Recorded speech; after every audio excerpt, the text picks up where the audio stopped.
Alright, I'm on hole number 9. I'm in the weekend round of the Skyline Cup tournament.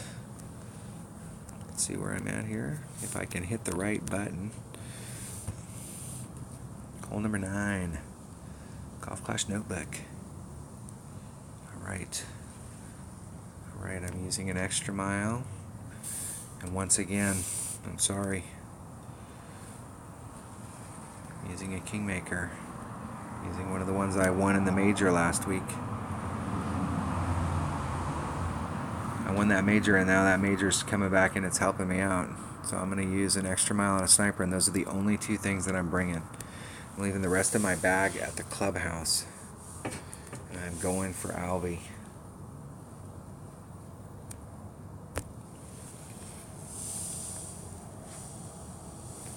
This is one of my favorite par 5s in the entire game. I probably had, altogether, I don't know, I probably had maybe 8, maybe 9 albatrosses on this hole. I really like this hole. I've hit 1 so far this week. Last term I hit 2, so I'm saving one for the weekend round.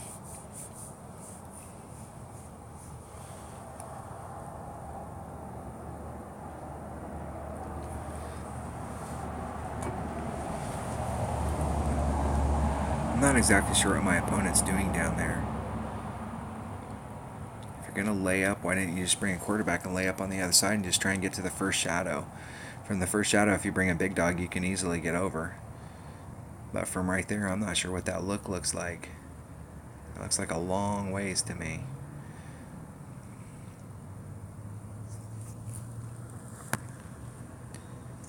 Okay, so I'm going to come down here. I'm going to put on everything that I can get out of each of them. I'm going to pinch myself right where the red line is. The wind's going to push me a ring out into the fairway, and I got plenty of fairway to work with out there.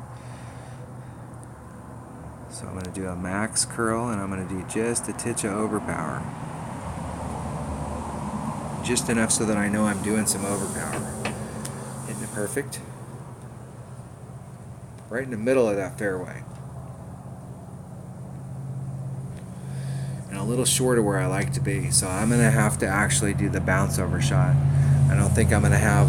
If you get up to that shadow right in front of where I'm at, if you can get up to this shadow, you can get up to that shadow, you have just a little teeny bit of red line available in your sniper. And there is a little bit of room, and I usually end up right on the edge of the shadow, in the shadow that I'm in. So I'm going to be really close, but I think I'm right outside the range. But if I have any room there at all, I'll have to use the wind a little bit to my advantage, but I'm going for it. If I can make it on that side, I'm going to do it on that side.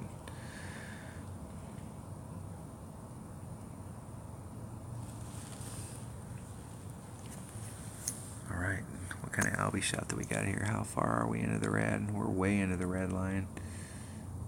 All right, I guess I'm going to have to come at it from here. I really want to go as close at it as I can. The thing I don't like about going from over here is that it's hard to come at it from below. You have to come at it from up above. Do 3-1. 3.1 wind adjustment. And try and hit it perfect. Hit it great to the left.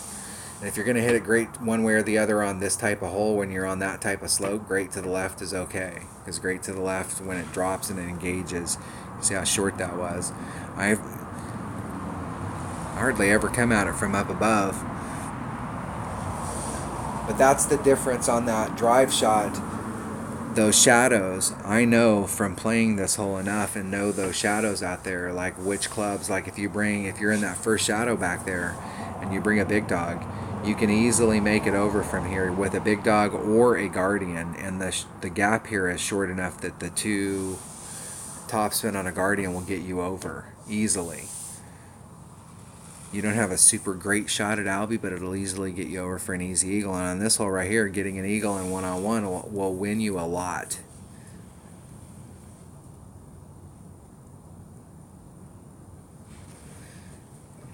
because most people, if they blow their drive shot, they're pretty much sunk. And even though I wasn't in the optimal area, I still had two different choices. I could have went forward and did an overpower shot, but the wind wasn't enough. If I would have been in the range where my red line was still close enough that the wind could have pushed me up there, then I would have went for that shot.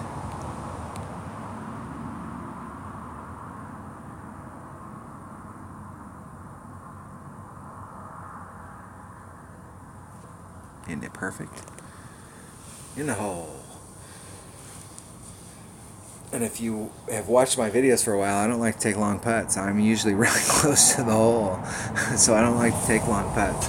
I don't, when you're going up through the ranks with your clubs, and you're learning how, because your ball guide blows, and you're learning that ball guide stuff, you don't. You have a choice. You can either get good at long putts, or you can get good at not having to take long putts. So I chose not to get good at taking long putts. Alright, I shot a -12 on the front 9. I'm going to take a break. So I shot a clean front 9. So I've got a good start. It's always nice to pick some up on the front, so you're not having to put so much effort into the back. But I set myself up for success here. So the goal is a -28. So right now I'm on track for a -24. So that means I have to pick up 4 of 9 on the back. And the first two par 4s are awesome opportunities to pick up shots. So I need to capitalize on hole number 1. And so I'll go back and watch the videos and see if I can learn anything from what I did on the front 9, other than not hit perfect on hole number 1 and 4. And really all of the par 4s are, you have shots. And the par 5s, you have shots too. Although hole number 8 is a tough hole. Your shot, you don't have, you got to be in the right spot and bring the right next clubs. Alright, that was hole number 9 of the Skyline Cup tournament in the weekend round of the Rookie Division. Thanks for watching.